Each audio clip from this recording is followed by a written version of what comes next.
நியாயாதிபதிகளின் புஸ்தகம் 8ஆம் அதிகாரம்.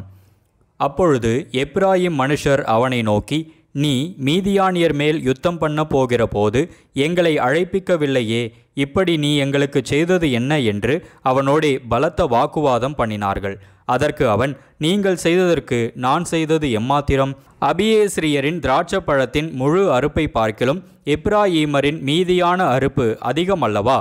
தேவன் உங்கள் கையிலே மீதியானியரின் அதிபதிகளாகிய ஓரேபையும் சேபையும் ஒப்பு கொடுத்தாரே, நீங்கள் செய்ததிலும் நான் செய்யக்கூடியது எம்மாத்திரம் என்றான். இந்த வார்த்தையை அவன் சொன்னபோது அவன் மேலிருந்த அவர்களுடைய கோபம் ஆறிற்று. கிதியோன் யோர்தானுக்கு வந்தபோது அவனும் அவனோடிருந்த 300 பேரும் அதை கடந்து போய் விடாய்த்திருந்தும் சத்துருவை பின்தொடர்ந்தார்கள். அவன் சுக்கோத்தின் மனுஷரை நோக்கி, என்னோடிருக்கிற ஜனத்திற்கு சில அப்பங்களை கொடுங்கள், அவர்கள் விடாய்த்திருக்கிறார்கள். நான் மீதியானியரின் ராஜாக்களாகிய சேபாவையும் சல்முனாவையும் பின்தொடருகிறேன் என்றான். அதற்கு சுக்கோத்தின் பிரபுக்கள், உன் சேனைக்கு நாங்கள் அப்பம் கொடுக்கிறதற்கு சேபா சல்முனா என்பவர்களின் கை உன் கைவசமாயிற்றோ என்றார்கள். அப்பொழுது கிதியோன் அவர்களை நோக்கி, கர்த்தர் சேபாவையும் சல்முனாவையும் என் கையில் ஒப்புக்கொடுக்கும் போது உங்கள் மாம்சத்தை வனாந்தரத்தின் முள்ளுகளாலும் நெரிஞ்சில்களாலும் கிழித்து விடுவேன் என்று சொல்லி அவ்விடம் விட்டு பெனூவேலுக்கு போய் அவ்வூராரிடத்தில் அந்தபடியே கேட்டான். சுக்கோத்தின் மனுஷர் பிரதியுத்தரமாக சொன்னபடியே பெனூவேலின் மனுஷரும் அவனுக்கு சொன்னார்கள். அப்பொழுது அவன் பெனூவேலின் மனுஷரை பார்த்து, நான் சமாதானத்தோடே திரும்பி வரும்போது இந்த கோபுரத்தை இடித்து போடுவேன் என்றான். சேபாவும் சல்முனாவும் அவர்களோடே கூட அவர்களுடைய சேனைகளும் ஏறக்குறைய 15,000 பேர் கர்கோரில் இருந்தார்கள். பட்டயம் உருவத்தக்க 120,000 பேர் விழுந்தபடியால் கிழக்கத்தியாரின் சகல சேனையிலும் இவர்கள் மாத்திரம் மீந்திருந்தார்கள்.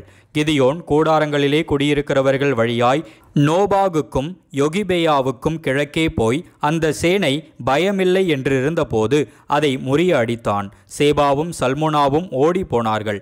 அவனோ அவர்களை தொடர்ந்து சேபா சல்முனா என்னும் மீதியானியரின் 2 ராஜாக்களையும் பிடித்து சேனை முழுவதையும் கலங்கடித்தான்.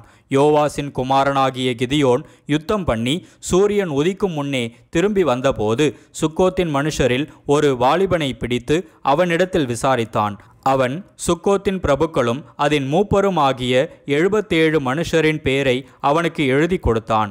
அவன் சுக்கோத்து ஊராரிடத்தில் வந்து, இதோ விடாய்த்திருக்கிற உன் மனுஷருக்கு நாங்கள் அப்பம் கொடுக்கிறதற்கு சேபா சல்முனா என்பவர்களின் கை உன் கைவசமாயிற்றோ என்று நீங்கள் என்னை நிந்தித்துச் சொன்ன சேபாவும் சல்முனாவும் இங்கே இருக்கிறார்கள் என்று சொல்லி பட்டணத்தின் மூப்பரை பிடித்து வனாந்தரத்தின் முள்ளுகளையும் நெரிஞ்சில்களையும் கொண்டு வந்து அவைகளால் சுக்கோத்தின் மனுஷருக்கு புத்தி வர பண்ணி பெனூவேலின் கோபுரத்தை இடித்து அவ்வூர் மனுஷரையும் கொன்று போட்டான்.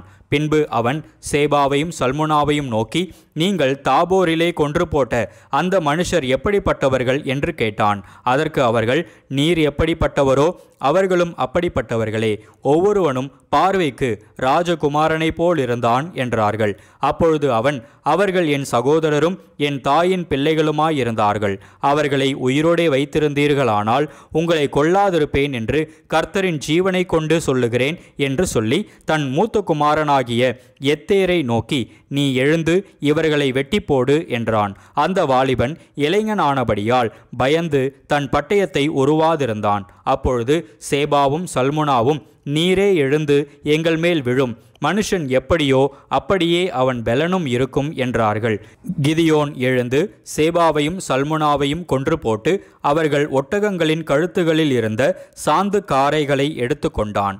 அப்பொழுது இஸ்ரவேல் மனுஷர் கிதியோனை நோக்கி, நீர் எங்களை மீதியானியர் கைக்கு நீங்களாக்கி விட்டபடியினால் நீரும் உம்முடைய குமாரனும் உம்முடைய குமாரனின் குமாரனும் எங்களை ஆள கடவீர்கள் என்றார்கள். அதற்கு கிதியோன், நான் உங்களை ஆளமாட்டேன், என் குமாரனும் உங்களை ஆளமாட்டான், கர்த்தரே உங்களை ஆளுவாராக என்றான். பின்பு கிதியோன் அவர்களை நோக்கி, உங்களிடத்தில் ஒரு காரியத்தை கேட்கிறேன், நீங்கள் அவரவர் கொள்ளையிட்ட கடுக்கன்களை என்னிடத்தில் கொண்டு வாருங்கள் என்றான். அவர்கள் இஸ்மவேலராயிருந்தபடியினால் அவர்களிடத்தில் பொன் கடுக்கன்கள் இருந்தது. இஸ்ரவேலர் சந்தோஷமாய் கொடுப்போம் என்று சொல்லி ஒரு வஸ்திரத்தை விரித்து அவரவர் கொள்ளையிட்ட கடுக்கன்களை அதிலே போட்டார்கள். பிறை சிந்தாக்குகளும் ஆரங்களும் மீதியானியரின் ராஜாக்கள் போர்த்து கொண்டிருந்த இரத்தாம்பரங்களும் அவர்களுடைய ஒட்டகங்களின் கழுத்துகளில் இருந்த சரப்பணிகளும் அல்லாமல் அவன் கேட்டு வாங்கின பொன் கடுக்கன்களின் நிறை 1700 பொன் சேக்கலின் நிறையாயிருந்தது. அதனால் கிதியோன் ஒரு ஏபோத்தை உண்டாக்கி அதை தன் ஊரான ஒப்ராவிலே வைத்தான். இஸ்ரவேலர் எல்லாரும் அதை பின்பற்றி சோரம் போனார்கள். அது கிதியோனுக்கும் அவன் வீட்டாருக்கும் கண்ணியாயிற்று. இந்த பிரகாரம் மீதியானியர் திரும்ப தலையெடுக்க கூடாதபடிக்கு இஸ்ரவேல் புத்திரருக்கு முன்பாக தாழ்த்தப்பட்டார்கள். தேசமானது கிதியோனின் நாட்களில் 40 வருஷம் அமைதலாயிருந்தது. யோவாசின் குமாரனாகிய எருபாகால் போய் தன் வீட்டிலே வாசமாயிருந்தான். கிதியோனுக்கு அநேகம் ஸ்திரீகள் இருந்தார்கள். அவனுடைய கற்ப பிறப்பான குமாரர் 70 பேர். சீகேமிலிருந்த அவனுடைய மறுமனையாட்டியும் அவனுக்கு ஒரு குமாரனை பெற்றாள். அவனுக்கு அபிமெலேக்கு என்று பெயரிட்டான். பின்பு யோவாசின் குமாரனாகிய கிதியோன் நல்ல விருத்தாப்பியத்திலே மரித்து ஒப்ராவிலே தன் தகப்பனாகிய யோவாஸ் என்னும் அபியேஸ்ரியனுடைய கல்லறையில் அடக்கம் பண்ணப்பட்டான். கிதியோன் மரித்த பின் இஸ்ரவேல் புத்திரர் திரும்பவும் பாகால்களை பின்பற்றி சோரம் போய் பாகால் பேரித்தை தங்களுக்கு தேவனாக வைத்து கொண்டார்கள். இஸ்ரவேல் புத்திரர் தங்களை சுற்றிலும் இருந்த தங்கள் எல்லா சத்துருக்களின் கையினின்றும் தங்களை இரட்சித்த தங்கள் தேவனாகிய கர்த்தரை நினையாமலும் கிதியோன் என்னும் எருபாகால் இஸ்ரவேலுக்கு செய்த சகல நன்மைக்கு தக்க தயவை அவன் வீட்டாருக்கு பாராட்டாமலும் போனார்கள். நியாயாதிபதிகளின் புஸ்தகம் 9ஆம் அதிகாரம். எருபாகாலின் குமாரன் அபிமெலேக்கு சீகேமில் இருக்கிற தன் தாயின் சகோதரரிடத்திற்கு போய் அவர்களையும் தன் தாயின் தகப்பனுடைய வம்சமான அனைவரையும் நோக்கி, எருபாகாலின் குமாரர் 70 பேராகிய எல்லாரும் உங்களை ஆளுவது உங்களுக்கு நல்லதோ, ஒருவன் மாத்திரம் உங்களை ஆளுவது உங்களுக்கு நல்லதோ என்று நீங்கள் சீகேமில் இருக்கிற சகல பெரிய மனுஷரின் காதுகளும் கேட்க பேசுங்கள். நான் உங்கள் எலும்பும் உங்கள் மாம்சமுமானவன் என்று நினைத்து கொள்ளுங்கள் என்றான். அப்படியே அவன் தாயின் சகோதரர் சீகேமில் இருக்கிற சகல பெரிய மனுஷரின் காதுகளும் கேட்க இந்த வார்த்தைகளையெல்லாம் அவனுக்காக பேசினார்கள். அப்பொழுது அவன் நம்முடைய சகோதரன் என்று அவர்கள் சொன்னதினால் அவர்கள் இருதயம் அபிமெலேக்கை பின்பற்ற சாய்ந்தது. அவர்கள் பாகால் பேரீத்தின் கோவிலிலிருந்து 70 வெள்ளிக்காசை எடுத்து அவனுக்கு கொடுத்தார்கள். அவைகளால் அபிமெலேக்கு வீணரும் போக்கிரிகளுமான மனுஷரை சேவகத்தில் வைத்தான். அவர்கள் அவனை பின்பற்றினார்கள். அவன் ஒப்ராவில் இருக்கிற தன் தகப்பன் வீட்டிற்கு போய் எருபாகாலின் குமாரராகிய தன் சகோதரர் 70 பேரையும் ஒரே கல்லின் மேல் கொலை செய்தான். ஆனாலும் எருபாகாலின் இளைய குமாரனாகிய யோதாம் ஒளிந்திருந்தபடியினால் அவன் தப்பினான். பின்பு சீகேமில் இருக்கிற சகல பெரிய மனுஷரும் மில்லோவின் குடும்பத்தார் அனைவரும் கூடிக்கொண்டு போய் சீகேமில் இருக்கிற உயர்ந்த கர்வாலி மரத்தண்டையிலே அபிமெலேக்கை ராஜாவாக்கினார்கள். இது யோதாமுக்கு அறிவிக்கப்பட்ட போது அவன் போய் கெரிசீம் மலையின் உச்சியில் ஏறி நின்று உரத்த சத்தமிட்டு கூப்பிட்டு அவர்களை நோக்கி, சீகேமின் பெரிய மனுஷரே, தேவன் உங்களுக்கு செவி கொடுக்கும்படி நீங்கள் எனக்கு செவி கொடுங்கள். விருட்சங்கள் தங்களுக்கு ஒரு ராஜாவை அபிஷேகம் பண்ணும்படி போய் ஒலிவ மரத்தை பார்த்து, நீ எங்களுக்கு ராஜாவாயிரு என்றது. அதற்கு ஒலிவ மரம், தேவர்களும் மனுஷரும் புகழுகிற என்னிலுள்ள என் கொழுமையை நான் விட்டு மரங்களை அரசால போவேனோ என்றது. அப்பொழுது மரங்கள் அத்தி மரத்தை பார்த்து, நீ வந்து எங்களுக்கு ராஜாவாயிரு என்றது. அதற்கு அத்திமரம், நான் என் மதுரத்தையும் என் நற்கனியையும் விட்டு மரங்களை அரசால போவேனோ என்றது. அப்பொழுது மரங்கள் திராட்சை செடியை பார்த்து, நீ வந்து எங்களுக்கு ராஜாவாயிரு என்றது. அதற்கு திராட்சை செடி, தேவர்களையும் மனுஷரையும் மகிழ பண்ணும் என் ரசத்தை நான் விட்டு மரங்களை அரசால போவேனோ என்றது. அப்பொழுது மரங்கள் எல்லாம் முட்செடியை பார்த்து, நீ வந்து எங்களுக்கு ராஜாவாயிரு என்றது. அதற்கு முட்செடியானது மரங்களை பார்த்து, நீங்கள் என்னை உங்களுக்கு ராஜாவாக அபிஷேகம் பண்ணுகிறது மெய்யானால் என் நிழலிலே வந்தடையுங்கள். இல்லாவிட்டால் முட்செடியிலிருந்து அக்கினி புறப்பட்டு லீபனோனின் கேதுரு மரங்களை பட்சிக்க கடவது என்றது. என் தகப்பன் உங்களுக்காக யுத்தம் பண்ணி தன் ஜீவனை எண்ணாமற் போய் உங்களை மீதியானியரின் கையினின்று ரட்சித்தார். நீங்களோ இன்று என் தகப்பனுடைய குடும்பத்துக்கு விரோதமாய் எழும்பி அவருடைய குமாரரான 70 பேரையும் ஒரே கல்லின் மேல் கொலை செய்து அவருடைய வேலைக்காரியின் மகனாகிய அபிமெலேக்கு உங்கள் சகோதரனானபடியினால் அவனை சீகேம் பட்டணத்தாருக்கு ராஜாவாக்கினீர்கள். இப்போதும் நீங்கள் அவனை ராஜாவாக்கின செய்கை உண்மையும் உத்தமமுமான செய்கையாயிருக்குமானால் நீங்கள் யெருபாகாலையும் அவர் குடும்பத்தாரையும் நன்மையாக நடத்தி அவர் கைகளின் செய்கைக்கு தக்கதை அவருக்கு செய்து இப்படி இந்நாளில் அவரையும் அவர் குடும்பத்தாரையும் நடத்தினது உண்மையும் உத்தமமுமாயிருக்குமானால் அபிமெலேக்கின் மேல் நீங்களும் சந்தோஷமாயிருங்கள், உங்கள் மேல் அவனும் சந்தோஷமாயிருக்கட்டும். இல்லாவிட்டால் அபிமெலேக்கிலிருந்து அக்கினி புறப்பட்டு சீகேம் பட்டணத்தாரையும் மில்லோவின் குடும்பத்தாரையும் பட்சிக்கவும், சீகேம் பட்டணத்தாரிலும் மில்லோவின் குடும்பத்தாரிலும் இருந்து அக்கினி புறப்பட்டு அபிமெலேக்கை பட்சிக்கவும் கடவது என்று யோதாம் சொல்லி தன் சகோதரனாகிய அபிமெலேக்குக்கு பயந்து தப்பியோடி பேயேருக்கு போய் அங்கே குடியிருந்தான். அபிமெலேக்கு இஸ்ரவேலை 3 வருஷம் அரசாண்ட பின்பு அபிமெலேக்குக்கும் சீகேமின் பெரிய மனுஷருக்கும் நடுவே பொல்லாப்பு உண்டாக்கும் ஆவியை தேவன் வரப்பண்ணினார். யெருபாகாலின் 70 குமாரருக்கு செய்யப்பட்ட கொடுமை வந்து பலித்து அவர்களுடைய இரத்தப்பழி அவர்களை கொன்ற அவர்களுடைய சகோதரனாகிய அபிமெலேக்கின் மேலும் தன் சகோதரரை கொல்ல அவன் கைகளை திடப்படுத்தின சீகேம் மனுஷர் மேலும் சுமரும்படியாக சீகேமின் பெரிய மனுஷர் அபிமெலேக்குக்கு இரண்டகம் பண்ணினார்கள். சீகேமின் மனுஷர் மலைகளின் உச்சியில் அவனுக்கு பதிவிருக்கிறவர்களை வைத்தார்கள். அவர்கள் தங்கள் அருகே வழிநடந்து போகிற யாவரையும் கொள்ளையிட்டார்கள். அது அபிமெலேக்குக்கு அறிவிக்கப்பட்டது.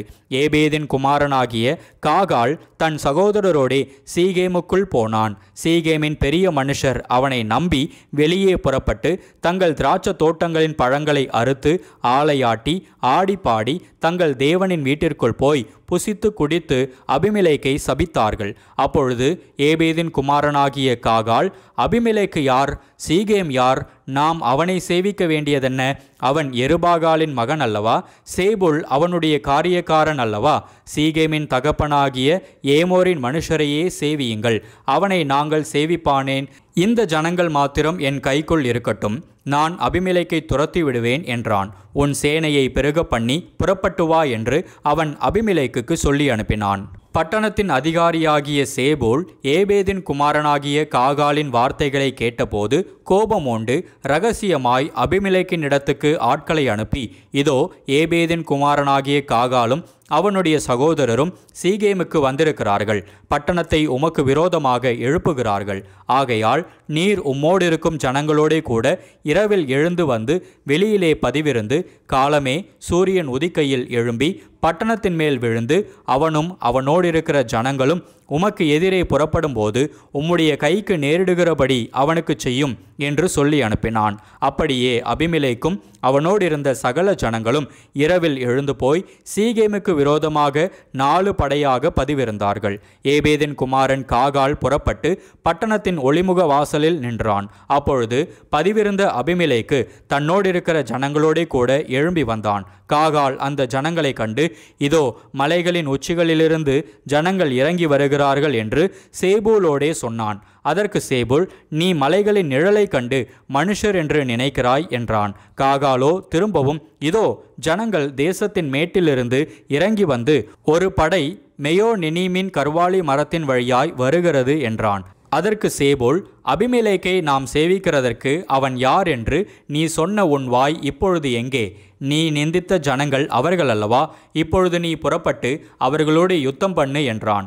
அப்பொழுது காகால் சீகேமின் மனுஷருக்கு முன்பாக புறப்பட்டு போய் அபிமெலேக்கோடே யுத்தம் பண்ணினான். அபிமெலேக்கு அவனை துரத்த அவன் அவனுக்கு முன்பாக ஓடினான். பட்டண வாசல் மட்டும் அநேகர் வெட்டுண்டு விழுந்தார்கள். அபிமெலேக்கு அருமாவில் இருந்து விட்டான். சேபுல் காகாலையும் அவன் சகோதரரையும் சீகேமிலே குடியிராதபடிக்கு துரத்தி விட்டான். மறுநாளிலே ஜனங்கள் வெளியிலே வயலுக்கு போனார்கள். அது அபிமெலேக்குக்கு அறிவிக்கப்பட்ட போது அவன் ஜனங்களை கூட்டிக் கொண்டு அவர்களை 3 படையாக வகுத்து வெளியிலே பதிவிருந்து அந்த ஜனங்கள் பட்டணத்திலிருந்து புறப்பட்டு வருகிறதை கண்டு அவர்கள் மேல் எழும்பி அவர்களை வெட்டினான். அபிமெலேக்கும் அவனோடு இருந்த படையும் பாய்ந்து வந்து பட்டணத்தின் ஒளிமுக வாசலில் நின்றார்கள். மற்ற 2 படைகளோ வெளியில் இருக்கிற யாவர் மேலும் விழுந்து அவர்களை வெட்டினார்கள். அபிமெலேக்கு அந்நாள் முழுதும் பட்டணத்தின் மேல் யுத்தம் பண்ணி பட்டணத்தை பிடித்து அதிலிருந்த ஜனங்களை கொன்று பட்டணத்தை இடித்துவிட்டு அதில் உப்பு விதைத்தான். அதை சீகேம் துருக்கத்து மனுஷர் எல்லாரும் கேள்விப்பட்ட போது அவர்கள் பேரீத் தேவனுடைய கோவில் அரணுக்குள் பிரவேசித்தார்கள். சீகேம் துருக்கத்து மனுஷர் எல்லாரும் அங்கே கூடியிருக்கிறது அபிமெலேக்குக்கு அறிவிக்கப்பட்ட போது அபிமெலேக்கு தன்னோடிருந்த எல்லா ஜனங்களோடும் கூட சல்மோன் மலையில் ஏறி தன் கையிலே கோடரியை பிடித்து ஒரு மரத்தின் கொம்பை வெட்டி அதை எடுத்து தன் தோளின் மேல் போட்டுக்கொண்டு தன்னோடிருந்த ஜனங்களை நோக்கி, நான் என்ன செய்கிறேன் என்று பார்க்கிறீர்களே, நீங்களும் தீவிரமாய் என்னை போல செய்யுங்கள் என்றான். அப்படியே சகல ஜனங்களும் அவரவர் ஒவ்வொரு கொம்பை வெட்டி அபிமெலேக்குக்கு பின் சென்று அவைகளை அந்த அரணுக்கு அருகே போட்டு அக்கினி கொளுத்தி அந்த அரணை சுட்டு போட்டார்கள். அதனால் புருஷரும் ஸ்திரீகளும் ஏறக்குறைய 1000 பேராகிய சீகேம் துருக்கத்து மனுஷர் எல்லாரும் செத்தார்கள். பின்பு அபிமெலேக்கு தேபேசுக்கு போய் அதற்கு விரோதமாய் பாளையம் இறங்கி அதை பிடித்தான். அந்த பட்டணத்தின் நடுவே பலத்த துருக்கம் இருந்தது.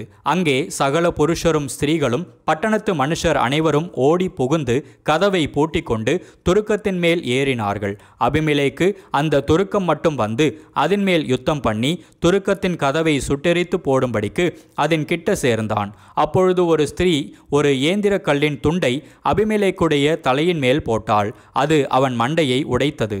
உடனே அவன் தன் ஆயுததாரியாகிய வேலைக்காரனை கூப்பிட்டு, ஒரு ஸ்திரீ என்னை கொன்றாள் என்று என்னை குறித்து சொல்லாதபடிக்கு நீ உன் பட்டயத்தை உருவி என்னை கொன்று போடு என்று அவனோடே சொன்னான். அப்படியே அவன் வேலைக்காரன் அவனை உருவ குத்தினான். அவன் செத்துப்போனான். அபிமெலேக்கு செத்துப்போனதை இஸ்ரவேல் மனுஷர் கண்டபோது அவர்கள் தங்கள் இடங்களுக்கு போய்விட்டார்கள். இப்படியே அபிமெலேக்கு தன்னுடைய 70 சகோதரரை கொலை செய்ததினால் தன் தகப்பனுக்கு செய்த பொல்லாப்பை தேவன் அவன் மேல் திரும்பும்படி செய்தார். சீகேம் மனுஷர் செய்த எல்லா பொல்லாப்பையும் தேவன் அவர்கள் தலையின் மேல் திரும்பும்படி செய்தார். எருபாகாலின் குமாரன் யோதாமின் சாபம் அவர்களுக்கு பலித்தது. நியாயாதிபதிகளின் புஸ்தகம் 10ஆம் அதிகாரம்.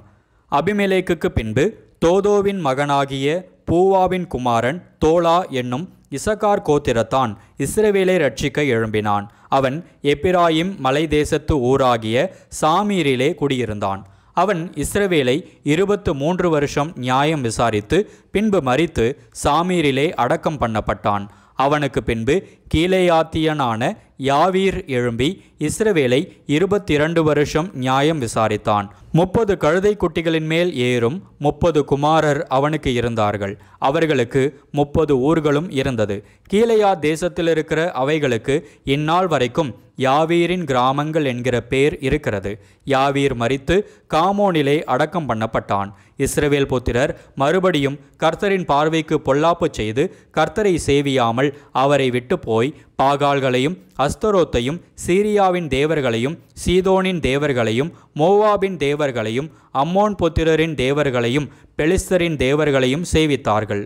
அப்பொழுது கர்த்தர் இஸ்ரவேலின் மேல் கோபம் உண்டு அவர்களை பெலிஸ்தர் கையிலும் அம்மோன் புத்திரர் கையிலும் விற்று போட்டார். அவர்கள் அந்த வருஷம் முதற்கொண்டு 18 வருஷமாய் யோர்தானுக்கு அப்பாலே கீலேயாத்திலுள்ள எமோரியரின் தேசத்தில் இருக்கிற இஸ்ரவேல் புத்திரரை எல்லாம் நெருக்கி ஒடுக்கினார்கள். அம்மோன் புத்திரர் யூதாவின் மேலும் பென்யமீன் மேலும் எப்பிராயிம் குடும்பத்தார் மேலும் யுத்தம் பண்ண யோர்தானை கடந்து வந்தார்கள். இஸ்ரவேலர் மிகவும் நெருக்கப்பட்டார்கள். அப்பொழுது இஸ்ரவேல் புத்திரர் கர்த்தரை நோக்கி முறையிட்டு, உமக்கு விரோதமாக பாவம் செய்தோம், நாங்கள் எங்கள் தேவனை விட்டு பாகால்களை சேவித்தோம் என்றார்கள். கர்த்தர் இஸ்ரவேல் புத்திரரை நோக்கி, எகிப்தியரும் எமோரியரும் அம்மோன் புத்திரரும் பெலிஸ்தியரும் சீதோனியரும் அமலேக்கியரும் மாகோனியரும் உங்களை ஒடுக்கும் சமயங்களில் நீங்கள் என்னை நோக்கி முறையிட்ட போது நான் உங்களை அவர்கள் கைக்கு நீங்களாக்கி ரட்சிக்கவில்லையா? அப்படி இருந்தும் நீங்கள் என்னை விட்டு அந்நிய தேவர்களை சேவித்தீர்கள். ஆகையால் இனி உங்களை ரட்சியேன். நீங்கள் போய் உங்களுக்காக தெரிந்து கொண்ட தேவர்களை நோக்கி முறையிடுங்கள். அவைகள் உங்கள் ஆபத்தின் காலத்தில் உங்களை ரட்சிக்கட்டும் என்றார். இஸ்ரவேல் புத்திரர் கர்த்தரை நோக்கி, பாவம் செய்தோம், தேவரீர் உம்முடைய பார்வைக்கு நலமானதை எங்களுக்கு செய்யும், இன்றைக்கு மாத்திரம் எங்களை ரட்சித்தருளும் என்று சொல்லி அந்நிய தேவர்களை தங்கள் நடுவிலிருந்து விலக்கிவிட்டு கர்த்தருக்கு ஆராதனை செய்தார்கள். அப்பொழுது அவர் இஸ்ரவேலின் வருத்தத்தை பார்த்து மனதுருகினார். அம்மோன் புத்திரர் கூட்டங்கூடி கீலேயாத்திலே பாளையம் இறங்கினார்கள். இஸ்ரவேல் புத்திரரும் கூடிக்கொண்டு மிஸ்பாவிலே பாளையம் இறங்கினார்கள். அப்பொழுது கீலேயாத்தின் ஜனங்களும் பிரபுக்களும் ஒருவரை ஒருவர் நோக்கி, அம்மோன் புத்திரர் மேல் முந்தி யுத்தம் பண்ண போகிற மனுஷன் யார்? அவனே கீலேயாத்தின் குடிகளுக்கெல்லாம் தலைவனாயிருப்பான் என்றார்கள்.